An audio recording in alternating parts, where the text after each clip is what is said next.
porque así nos ha mandado el Señor diciendo: te he puesto para luz de los gentiles, a fin de que seas para salvación hasta lo último de la tierra. Porque así nos ha mandado el Señor diciendo: te he puesto para luz de los gentiles, a fin de que seas para salvación hasta lo último de la tierra. Eterno Señor y Padre Celestial, estamos delante de tu presencia. Dios mío, te alabamos, te adoramos en esta tarde. Te agradecemos, Dios, porque grandes y maravillosas son tus obras. Porque, Señor, estamos finalizando un año tomados de tu mano, Dios, y te agradecemos por tu amor y tu fidelidad. Nosotros podemos fallarte, Señor. Nosotros somos inconstantes. Nosotros somos los infieles. Nosotros somos los que prometemos y no cumplimos, Señor. Pero tú eres el Dios veraz, el Dios verdadero, el Dios poderoso, que cumple sus promesas. Y todo lo que tú dices, Señor, así será.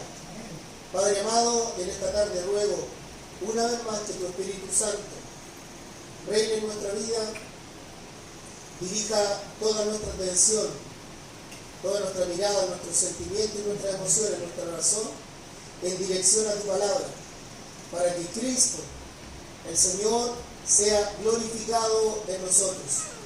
Padre, dispuesto está todo nuestro ser para escuchar tu santa palabra, en el nombre glorioso de Jesús.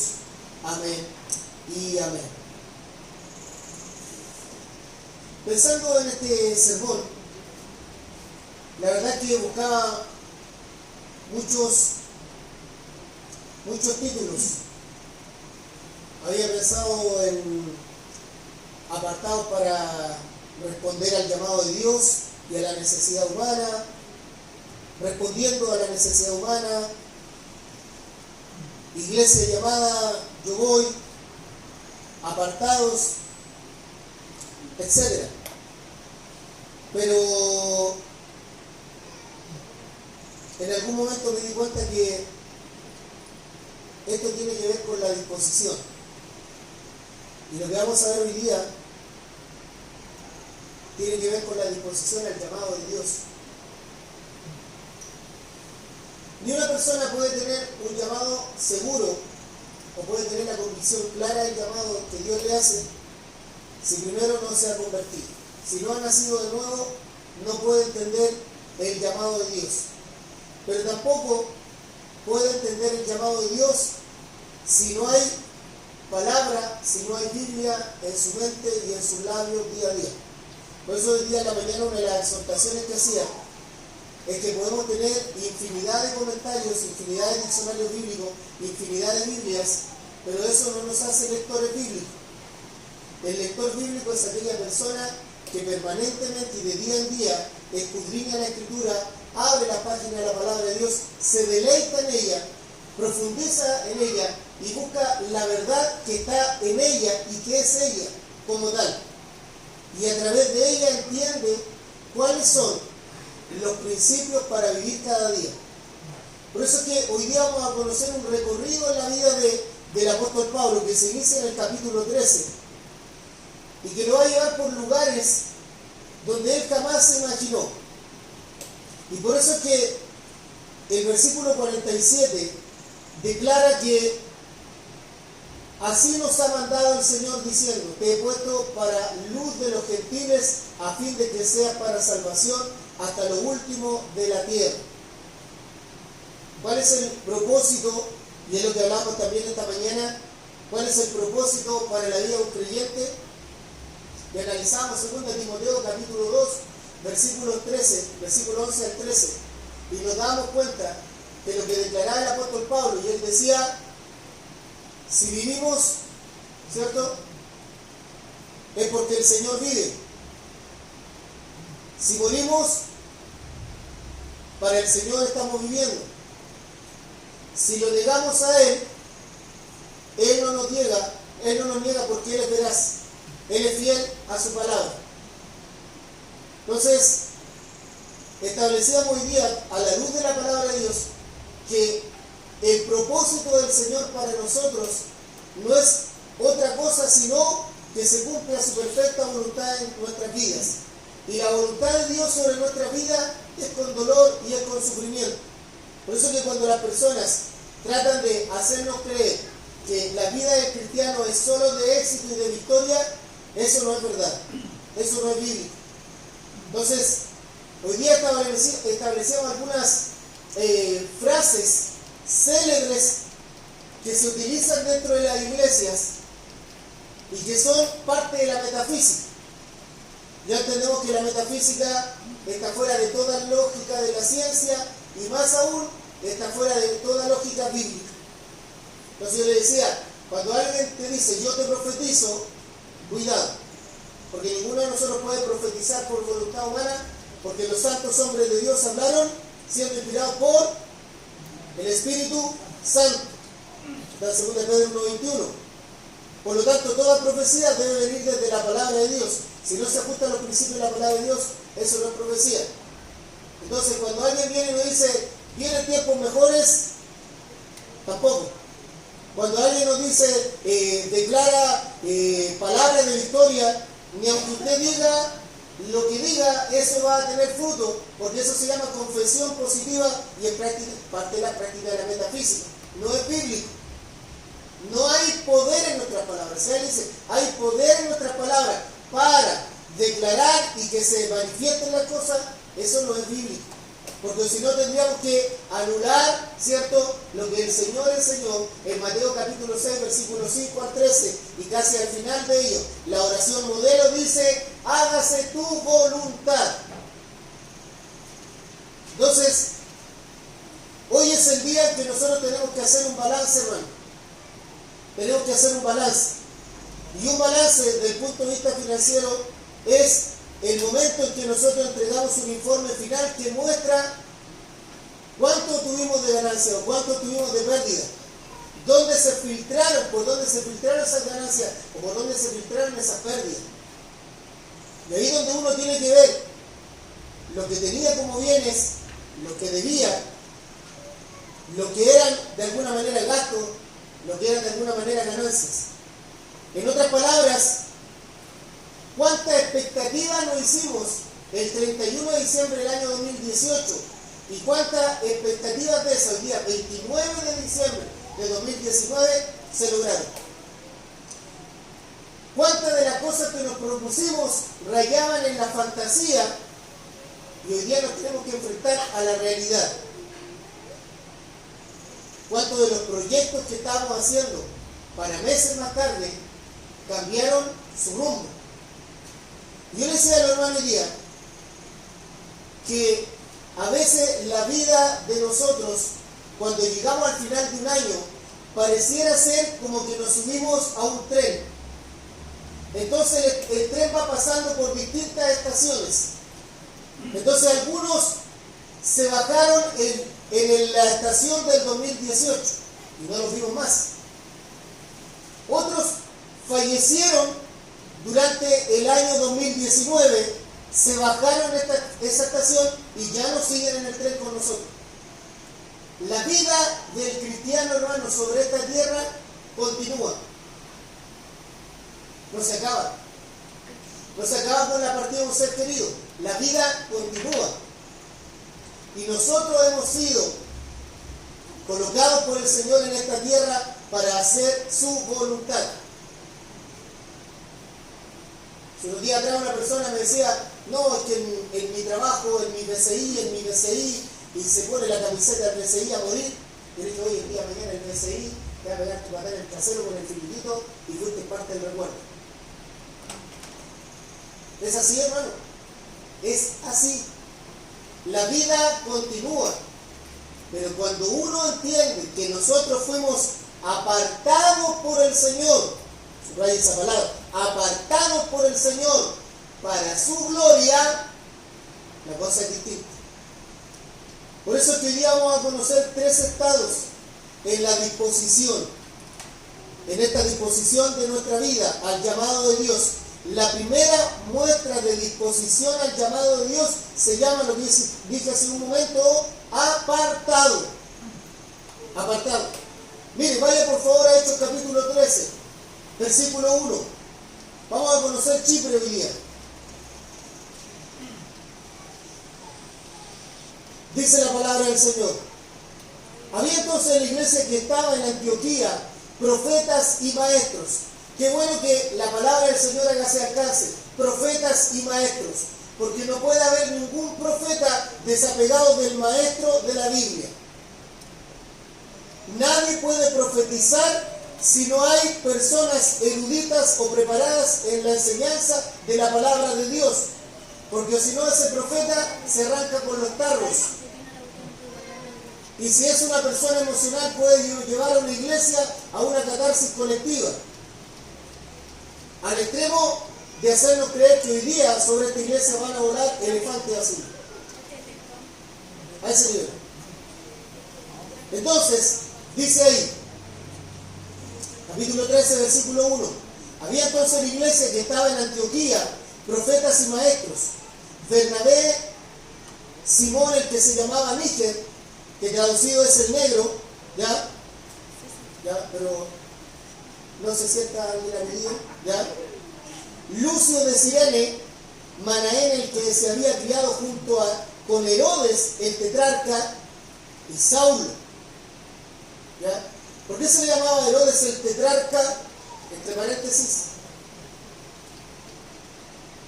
porque gobernaba sobre 4 provincias, tetrarca.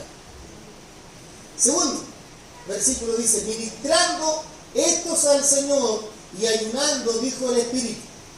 Fíjese que la palabra ministrando es del griego leiturgio y proviene de la idea de actos religiosos que se realizan de caridad, un servicio sacerdotal dentro de la iglesia.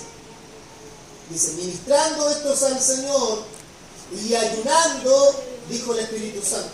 Cuando alguien es apartado por el Señor, no se olvida que ha sido llamado a servir y no a ser servido, como el Señor lo declara en el versículo principal de todo el Evangelio de Juan, cuando Él dice, no he sido llamado a ser servido, sino a servir. En este mundo eso no encaja. Que alguien diga, no, es que yo he sido llamado a servir, en este mundo no encaja, porque la gente siempre está esperando que le sirvan. ¿En qué me beneficia que yo haga esto por la gente de la iglesia? Pero ellos ministraban. Por eso que la palabra ministrar es un verbo que habla sobre el servicio oficial de los sacerdotes. Y dice luego, apartadme a Bernabé y a Saulo, para la obra a que los he llamado. Apartadme. Esto es sinónimo de la palabra santidad. Apartadme. Dios nos aparta con un propósito, hermano. ¿Por qué nuestra vida se ve enlodada? ¿Por qué nuestra vida se ve como llena de desgracia, sin propósito, sin respuesta de parte de Dios?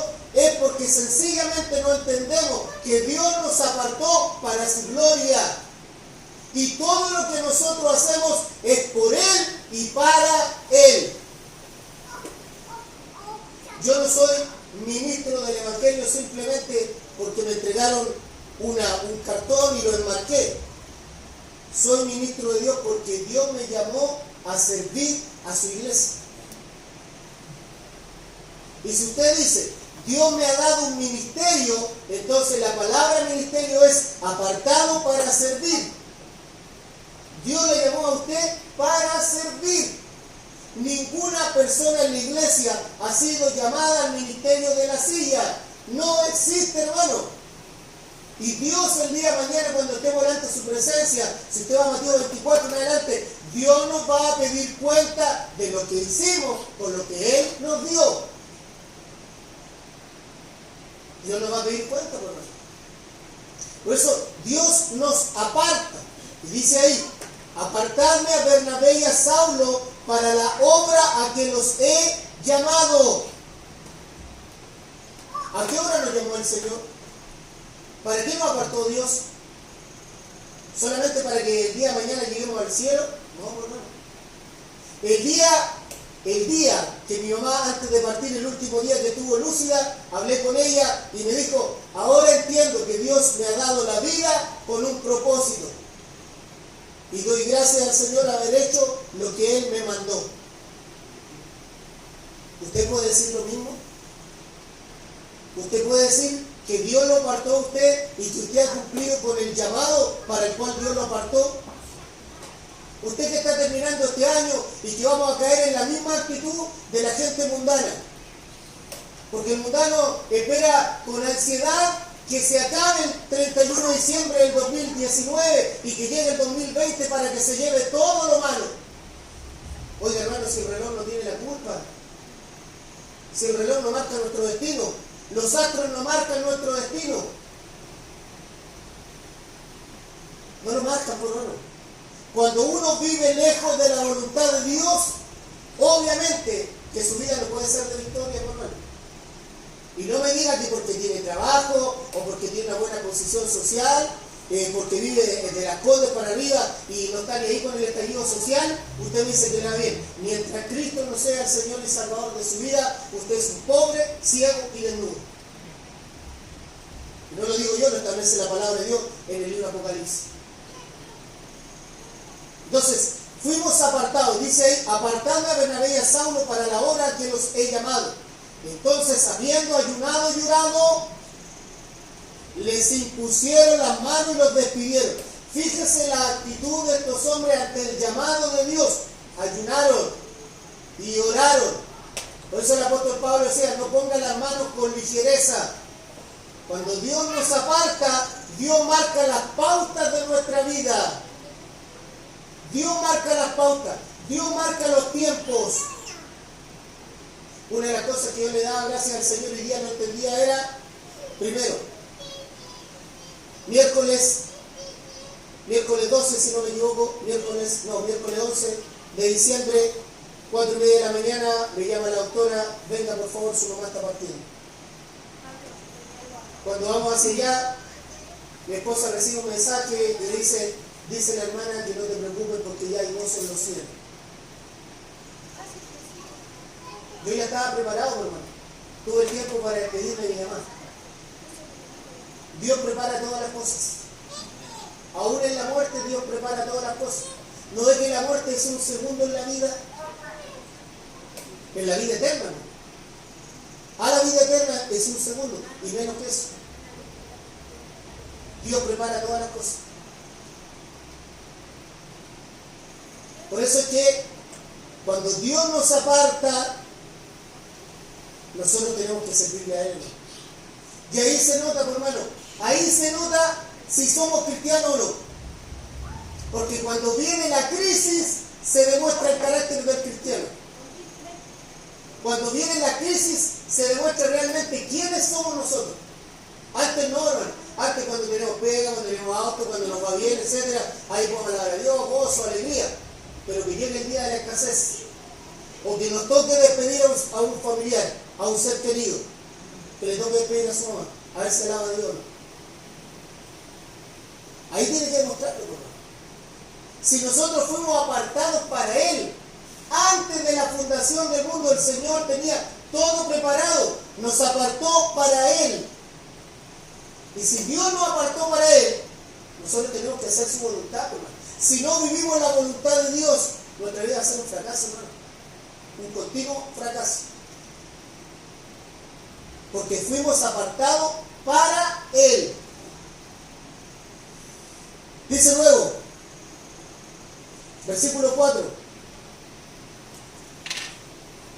Ellos entonces, enviados por el Espíritu Santo, descendieron a Seleucia y de allí navegaron a Chipre. Y llegados a Salamina anunciaban la palabra de Dios en la sinagoga de los judíos. Tenían también a Juan de ayudante. Y habiendo atravesado toda la isla hasta Pafos, hallaron a cierto mago falso profeta judío llamado Bar Jesús. Fíjense en lo siguiente. Cuando ellos fueron, ellos anunciaban la palabra de Dios. ¿Para qué fueron apartados y enviados? Para anunciar la palabra. Pero hermanos, cuando Dios nos aparta, no estamos exentos de oposición.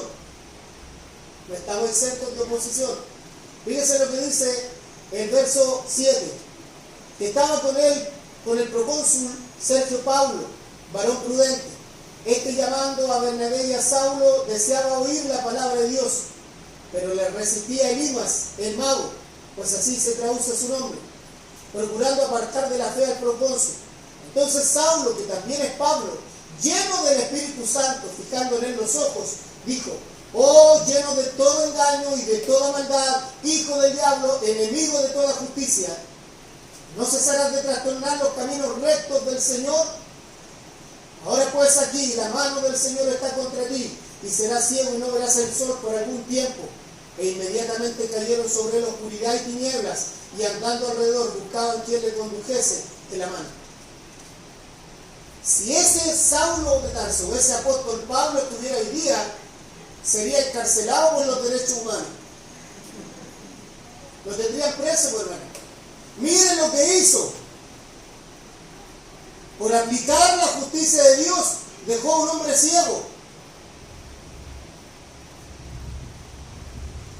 Fíjense, nosotros los cristianos, hermanos, hemos sido llamados a hacer la voluntad de Dios, no la voluntad de una constitución. Por sobre la constitución política del país está la palabra de Dios, y lo que no se ajuste a la palabra de Dios no lo aceptamos. La palabra de Dios nos ordena orar por las autoridades, pero no ir en contra de la palabra de Dios para cumplir una constitución. Y lo digo, hermano, por si esta gente quiere establecer una nueva constitución que va a ser más antibíblica de lo que tenemos hoy día. Pero ¿cuál era la diferencia en la vida del apóstol Pablo? Que llevaba a que la gente le creyera, que fuesen convencidos. ¿Qué había en él? Estaba lleno del Espíritu Santo. Se juntaba con hombres que oraban, con hombres que ayunaban. Saque la cuenta este año. ¿Cuánto tiempo apartó de oración? ¿Cuánto tiempo tuvo de ayuno? Por eso el pastor Suján Michelet, cuando predicaba el otro día, decía: la decadencia espiritual viene porque sencillamente vivimos igual que los mundanos, o sea, somos mundanos. Hay excusas para venir a un culto de oración, pero insisto, no hay excusa para el trabajo, no lo hay. Podemos poner mil excusas para no congregarnos, pero si hay trabajo y hay platita extra, ahí estamos. Eso habla de una persona que tiene una actitud mundanal. Pareciera ser como que mi esfuerzo es recompensado con dinero, cuando eso no es así, ¿verdad? Nosotros entendemos que el Señor es nuestro proveedor. Viene la oposición. Y dice el versículo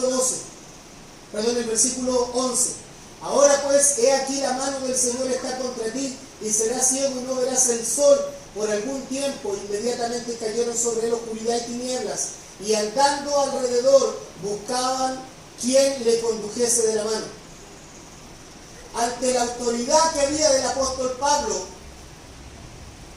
por la palabra de Dios, eso provocó un efecto. Mire lo que dice el verso 2.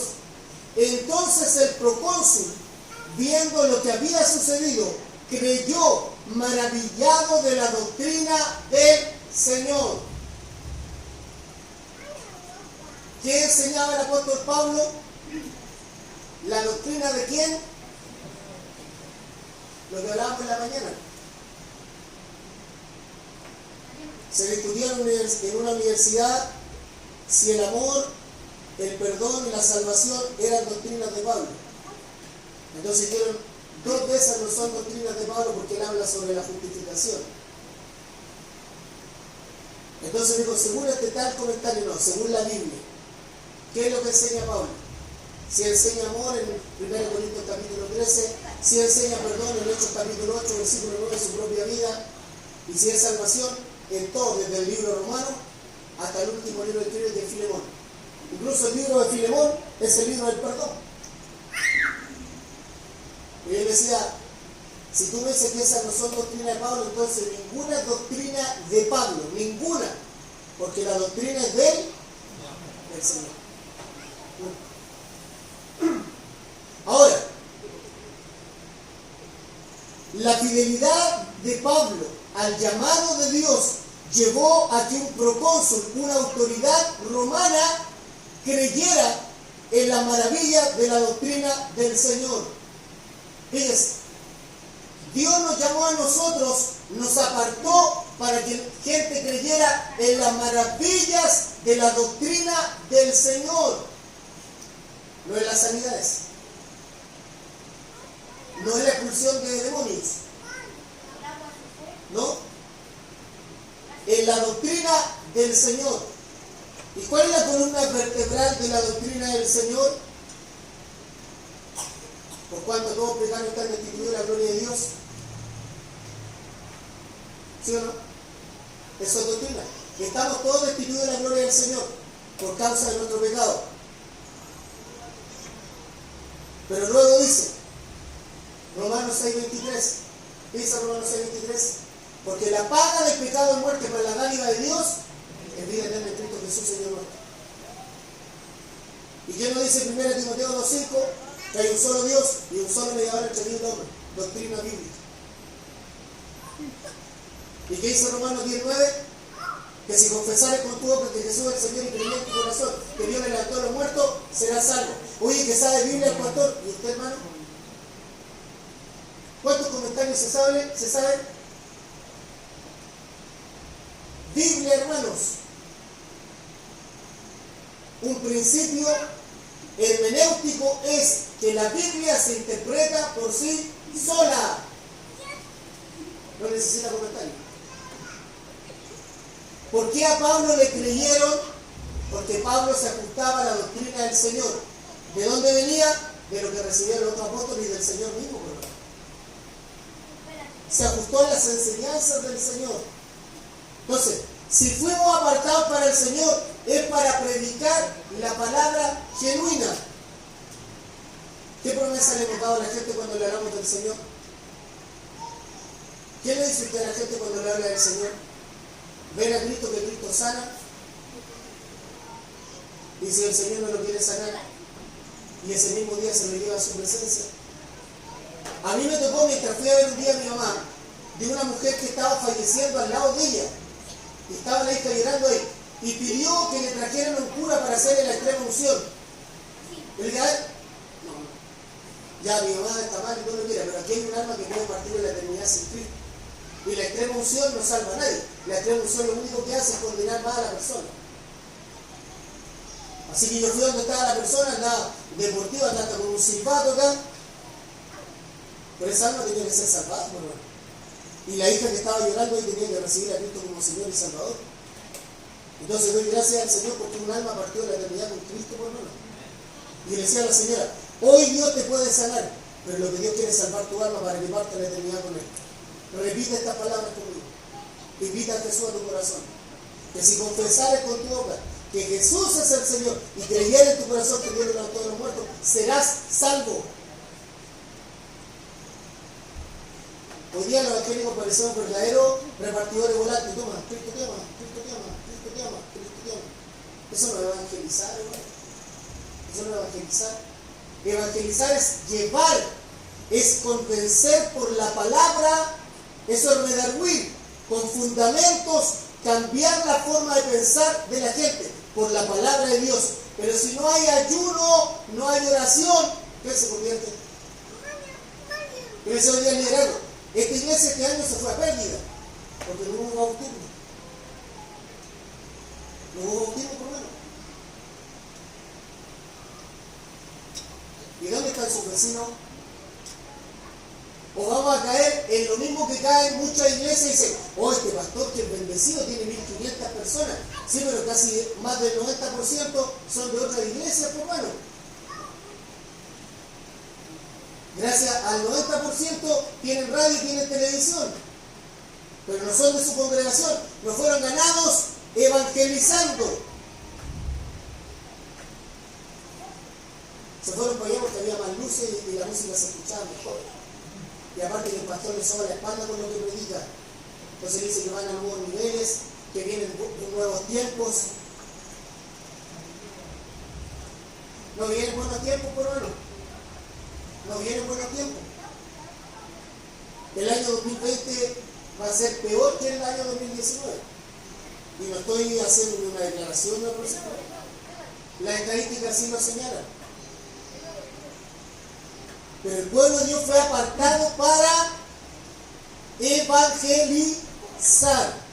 Eso es lo primero. Cuando hay disposición uno entiende que fue apartado. Segundo lugar, cuando uno está dispuesto, sabe que debe ir.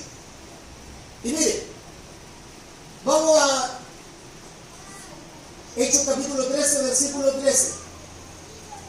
Habiendo zarpado de Pafos, Pablo y sus compañeros arribaron a Perge de Panfilia, pero Juan, apartándose de ellos, volvió a Jerusalén. Ellos, pasando de Perge, llegaron a Antioquía de Pisidia y entraron en la sinagoga un día de reposo y se sentaron. Y después de la lectura de la ley y de los profetas, o sea, estamos hablando del Shabbat, el día sábado, los principales de la sinagoga mandaron a decirles: varones hermanos, si tenéis alguna palabra de exhortación para el pueblo, hablad. Entonces Pablo, levantándose, hecha señal de silencio con la mano, dijo. Fíjense la autoridad que tenía el apóstol Pablo. Cuando uno está en el colegio, en la sala de clase, uno levanta la mano y los alumnos saben que esto es silencio. Pablo tenía una autoridad. Ya lo conocían, tenían antecedentes de él. Pero fíjense la característica de esta iglesia. La característica de esta iglesia. Había judíos entre ellos, pero no solo había judíos. Principalmente había gentiles prosélitos. ¿Qué es un prosélito? Es una persona que asume las costumbres judías. Las prácticas del ritual judío lo asumieron como parte de ello. Y Pablo tenía entrada ahí porque Pablo era judío. Aún él no había dicho no a la circuncisión, no al Shabbat, no a esto, no a esto otro. Pero fíjese, si usted nota el versículo 13, dice habiendo zarpado. Subraye la palabra zarpado. De Pafos, Pablo y sus compañeros arribaron. Si usted analiza esos dos verbos, zarpar y arribar, tienen relación con el verbo ir. Ellos iban a ir donde Dios los mandara, porque entendían que Dios los apartó para eso. ¿Por qué le ponemos tantas condiciones al Señor? ¿Quién nos dio la autoridad a nosotros para ponerle condiciones al Señor? ¿Usted cree que porque le grite a Dios y diga no estoy de acuerdo con esto, no lo acepto, va a mover un dedo? Dios tiene una voluntad permisiva, pero dentro de su perfecta voluntad. Hace unos días atrás visitábamos un hogar de ancianos. Como una última instancia, si no encontrábamos a alguien para que cuidara a mi papá. Yo no estaba de acuerdo por ningún motivo. Pero estábamos ahí. Y en un momento cuando estaba orando, lloraba al Señor y le decía, pero Señor, ¿por qué? Y en un momento pensé, dije, esta enfermedad, por el Alzheimer, esta enfermedad maldita. Y cuando iba a decir la palabra, momento. ¿Quién dijo que una enfermedad no está dentro del propósito de Dios? ¿Está dentro del propósito de Dios que nos enfermemos, no? La teología de la prosperidad, o de estos apóstoles y profanos, ciertos apóstoles y profetas, jamás va a aceptar esa idea. Porque para ellos la concepción es de reino. Hay que establecer el reino, hay que preparar el reino, igual que los testigos de Jehová. Los 144.000 testigos de Jehová que van a preparar el reino para que baje Jehová.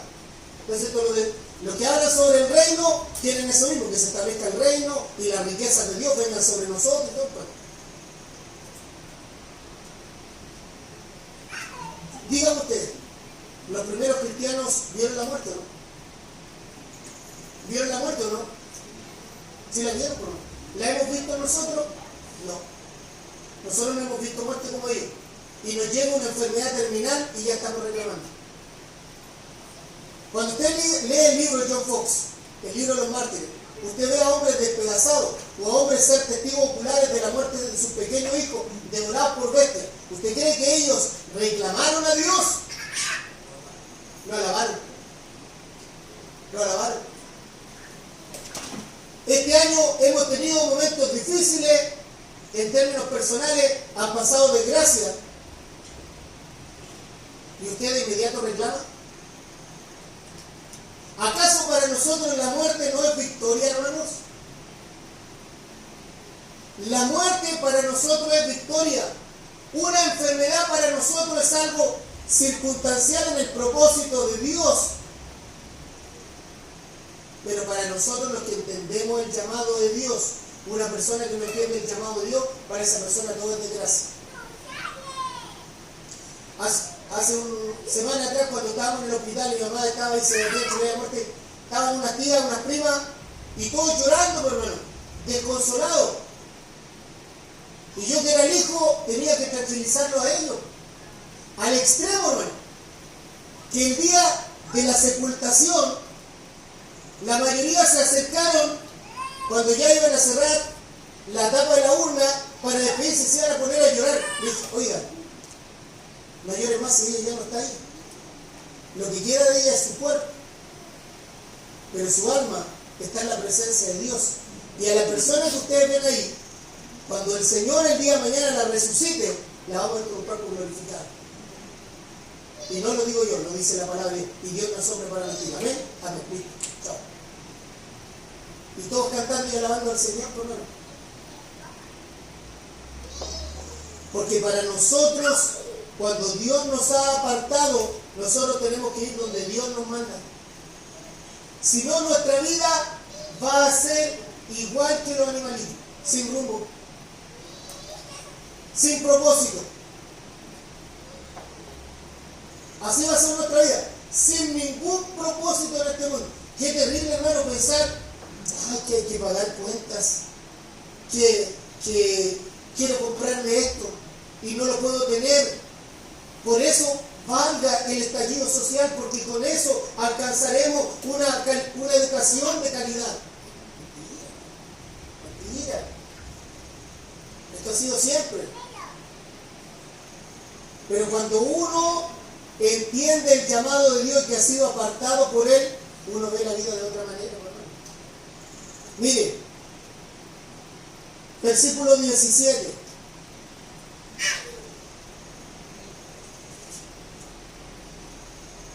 El Dios de este pueblo, Israel, escogió a nuestros padres y enalteció al pueblo, siendo ellos extranjeros en tierra de Egipto, y con brazo levantado los sacó de ella. La palabra extranjero, paroiquía, es lo mismo que parroquiano, es decir, habitar como exiliado en un lugar que no le pertenece. Así habitaba el pueblo de Israel, y por eso reclamaban. Pero sigue el apóstol Pablo, y dice, pero por un tiempo como de 40 años lo soportó en el desierto, y habiendo destruido 7 naciones de la tierra de Canaán, les dio una herencia en su territorio. Después, como por 450 años, les dio jueces hasta el profeta Samuel. Luego pidieron rey, y Dios les dio a Saúl, hijo de Cis, varón de la tribu de Benjamín, por 40 años. Quitado este, le levantó por rey a David, de quien dio también testimonio diciendo, he hallado a David, hijo de Isaí, varón conforme a mi corazón, quien hará todo lo que yo quiero. De la descendencia de este, conforme a la promesa, Dios levantó a Jesús por Salvador Israel. Antes de su venida predicó Juan el bautismo de arrepentimiento a todo el pueblo de Israel. Mas cuando Juan terminaba su carrera, dijo, ¿quién pensáis que sois? No soy yo él, mas he aquí viene tras mí uno de quien no soy digno de desatar el calzado a los pies. Varones hermanos, hijos del linaje de Abraham, y los que entre vosotros teméis a Dios, a vosotros enviada la palabra de esta salvación. ¿Qué hace el apóstol Pablo? Lo lleva a Israel por toda su historia. Nosotros tenemos que llevar a la gente a ver toda su historia, que ha sido su vida sin Cristo. ¿Qué ha sido su vida sin Cristo? ¿Quién es usted sin Cristo en esta tierra? Como dice el libro de Apocalipsis, un pobre, infeliz, ciego, desnudo. Es una persona sin Cristo, hermano. Es una persona sin Cristo. ¿Usted cree que porque alguien en Navidad dijo, ay, vamos a prepararle una cena a esta familia para que pasen una bella Navidad, como si la Navidad durara 365 días? ¿Van a comer una noche y los otros 364? Es hipocresía, hermano. Es hipocresía. Cuando dice, hoy le vamos a llevar alimento a esta familia, comen todos los días, hermano. Le vamos a llevar una ropita, ellos se visten todos los días. Eso es hipocresía, hermano. Entonces, cuando uno entiende el llamado de Dios, uno tiene que ponerlo en acción todos los días. Me acordaba del hermano Jorge, que ya partió de la presencia del Señor. Un día iban caminando los dos y se le acerca una persona en estado de ebriedad y le dice, oye, Jorge, una monedita. Le dije, hermano, no, pues va a comprar. Y él me dijo, pero pastor, ¿qué dice la palabra del Señor? Al que te pide, dale. No te dice cuestión, dale. Entonces, ¿qué aprendí yo? Que al que le pide uno tiene que dar. Esa es la orden. Si te pide el abrigo, das. Pero eso es para la persona que entiende que ha sido apartado por Dios y que va a hacer la voluntad de Dios, que va donde el Señor lo envía. Si no, no lo entiende. Porque eso, en la lógica de esta sociedad, no encaja. Y luego continúa. Dice el verso 25, mas cuando Juan terminaba su carrera dice, ¿quién pensáis que soy? No soy yo él, mas he aquí viene tras mí uno de quien no soy digno de desatar el calzado a los pies. Varones hermanos, hijos del linaje de Abraham, y los que entre vosotros tenéis a Dios, a vosotros he enviado la palabra de esta salvación, porque los habitantes de Jerusalén y sus gobernantes, no conociendo a Jesús ni las palabras de los profetas, que se leen todos los días de reposo, la cumplieron al condenarle. Y sin hallar en él causa digna de muerte, pidieron a Pilato que se le matase. Y habiendo cumplido todas las cosas que de él estaban escritas, quitándolo del madero, lo pusieron en el sepulcro. Con esta declaración, ya Pablo tenía que haberlo matado. Porque le estaba diciendo a los mismos judíos, a los israelitas que estaban ahí, que ellos fueron partícipes del asesinato de un judío y que más encima era el Hijo de Dios. Pablo entendía que Dios lo apartó, pero también entendía que Dios lo envió a ese lugar. Y sin hallar en él causa digna de muerte, pidieron a Pilato que se le matase. Y habiendo cumplido todas las cosas que de él estaban escritas, quitándolo del madero, lo pusieron en el sepulcro. Mas Dios le levantó. ¿De dónde lo levantó? Amén, hermano. Ahí está nuestra victoria. ¿Cuál es la esencia del cristianismo? Cristo resucitó. Si no resucitó, vamos a la casa. Y él se apareció durante muchos días a los que habían subido juntamente con él de Galilea a Jerusalén, los cuales ahora son sus testigos ante el pueblo. O sea, el Señor no solo resucitó, sino que estuvo por días apareciéndose a la gente. Y nosotros también nos anunciamos el Evangelio de aquella promesa hecha a nuestros padres. La palabra promesa es evangelia, es decir, una promesa y lo prometido. La promesa de Dios es la cual Dios ha cumplido a los hijos de ellos, a nosotros resucitando a Jesús, como está escrito también en el Salmo 2: mi hijo eres tú, yo te he engendrado hoy. Y en cuanto que le levantó de los muertos para nunca más volver a corrupción, lo dijo así: os daré las misericordias fieles de David. Por eso dice también en otro salmo: no permitirás que tu santo vea corrupción.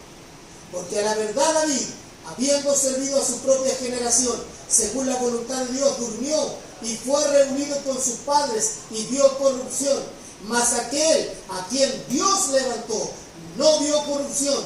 Sabed pues esto, varones hermanos, que por medio de él se os anuncia perdón de pecados, y que de todo aquello de que por la ley de Moisés no pudisteis ser justificados, en él es justificado todo aquel que cree. Mirad pues, que no venga sobre vosotros lo que está dicho en los profetas.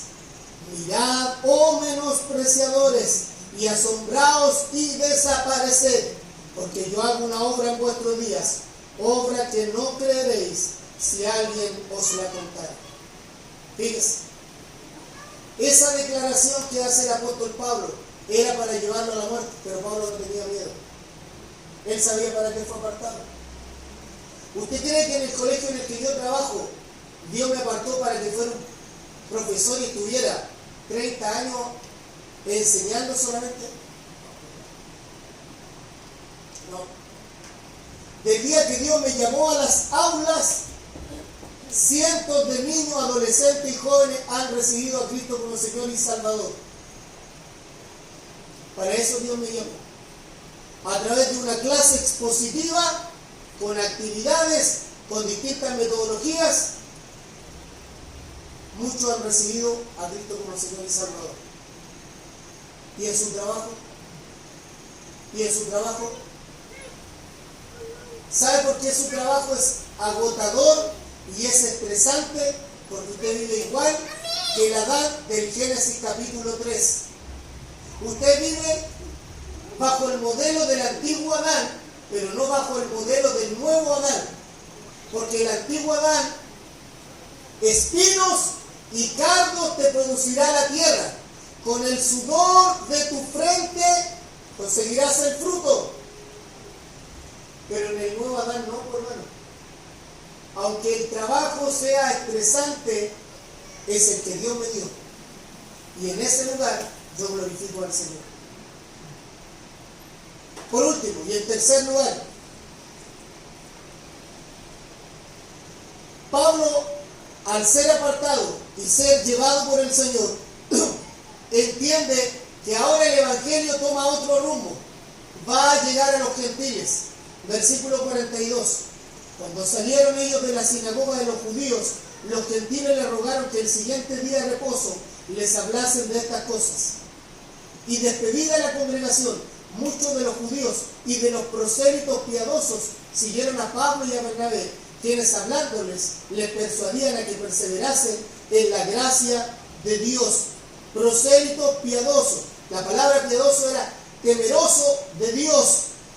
Asistían al culto judío sin ser judíos. Pero Pablo en esa instancia les proclama que tienen los mismos derechos ante Dios que los que tienen los judíos.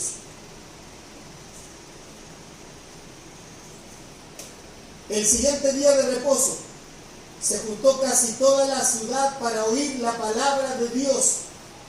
Pero viendo los judíos la muchedumbre, se llenaron de celos y rebatían lo que Pablo decía, contradiciendo y blasfemando.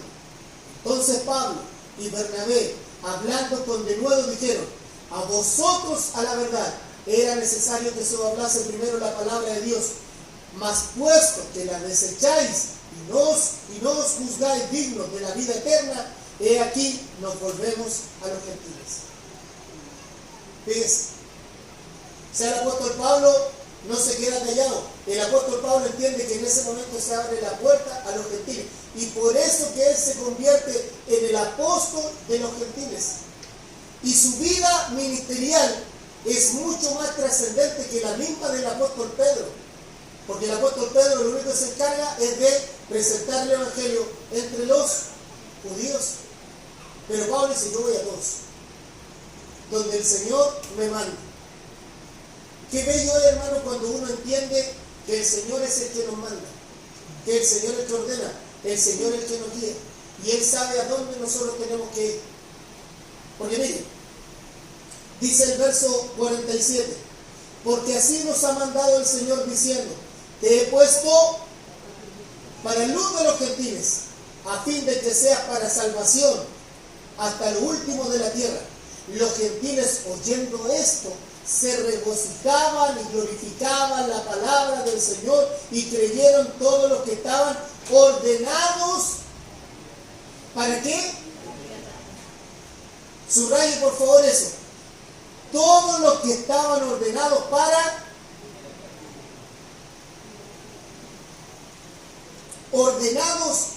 para vida eterna. ¿Qué significa eso?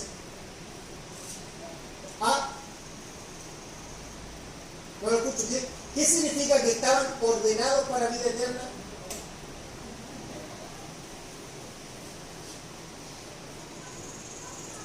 Había un mandato. Ese ordenados para la vida eterna está hablando sencillamente de la predestinación. Dios había ordenado a esos hombres y mujeres que estarían ahí que le conocieran porque estaban preparados para la vida eterna. La pregunta es, ¿usted tiene la convicción que está ordenado para la vida eterna? ¿Que Dios lo llamó para la vida eterna? De verdad, hermano y hermana, ¿usted tiene la seguridad que Dios le ha ordenado para la vida eterna? Porque si a usted el Señor le ha ordenado para la vida eterna, para usted cambiar el 31 de diciembre al 1 de enero no tiene ninguna trascendencia. Porque Dios no se maneja por el cronos, sino por el kairos. Para Dios no hay año nuevo, eso le decía el día miércoles. Van a estar los ángeles, oh, feliz año nuevo. Señor, dejarte aquí primero. No así, hermano. Esto es una práctica secular. Es una festividad secular, no una festividad bíblica.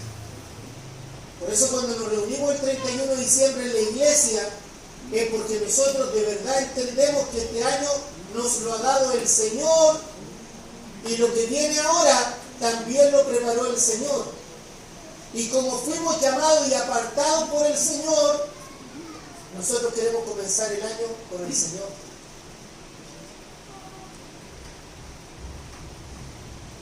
Entonces Dios te dice, no, yo lo voy a pasar con mi familia y nos vamos a ir a Valparaíso, a ver fuera. Vaya, por hermano, vaya. Pero no se olvide que usted fue apartado y apartada por el Señor. Y que si su familia con la que hoy día va a estar celebrando ese año nuevo Valparaíso, no conoce a Cristo, esa persona parte de la eternidad sin Él. Y qué terrible es, hermano, que un ser querido parta de la eternidad sin Cristo. Entonces sería cuando falleció mi mamá y estaba en el servicio en la iglesia, el pastor hizo el llamado y de inmediato vinieron. Porque ahí me decían algunas, ahora entiendo todo lo que tu mamá me predicaba, que para ella la mayor aflicción era que si les tocaba la hora de morir, nosotros no íbamos a ir a la eternidad con Cristo. Entonces yo me acordé de esas palabras y cuando el pastor hizo el llamado, yo pasé adelante y recibí a Cristo como Señor y Salvador. Si usted va a terminar este año, termínalo con el Señor, pero su familia también. Que su familia se ponga las pilas y diga, este año lo termino, tomamos la mano del Señor, pero quiero comenzar el próximo tomado la mano de Él. Cosa que aunque esté el estallido social y toda esta farándula social que hay, nosotros entendamos que fuimos llamados, como dice el verso 47, a hacer luz entre los gentiles, a fin de que sea para salvación hasta lo último de la tierra. Para mí en lo personal, este es mi versículo 2020. Este es mi versículo 2020. Te he puesto para luz a los gentiles, a fin de que sea para salvación hasta el último de la tierra. ¿Cuál es la disposición hoy día de nosotros? Si usted ha entendido que fue apartado por el Señor, que debe ir hasta lo último de la tierra, nada le puede detener. Porque si Dios es por nosotros, ¿quién contra nosotros?